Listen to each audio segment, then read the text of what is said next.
নমস্কার। রাজ্য সরকারি কর্মীদের জন্য উঠে আসছে একটি বিরাট খবর। সপ্তম পে কমিশন গঠন হওয়ার পর থেকেই কর্মীদের মনে একটাই প্রশ্ন, এবার কি সত্যিই কেন্দ্রীয় হারে বেতন ও ভাতা মিলবে? বার্ষিক ইনক্রিমেন্ট কি ৩% থেকে বেড়ে ৫% হতে চলেছে? আজকের ভিডিওতে আমরা এই সমস্ত প্রস্তাব নিয়ে আলোচনা করব।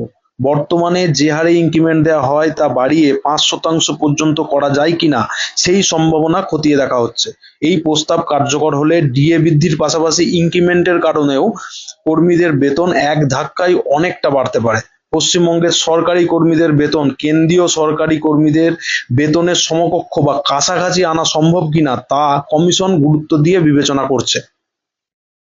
শুধুমাত্র বেসিক পে নয়, বাড়ি ভাড়া ভাতা, পরিবহন ভাতা, সন্তানদের শিক্ষা ভাতা এবং ছাত্রাবাস ভর্তুকির মতো অন্যান্য ভাতাও কমিশনের নজরে রয়েছে।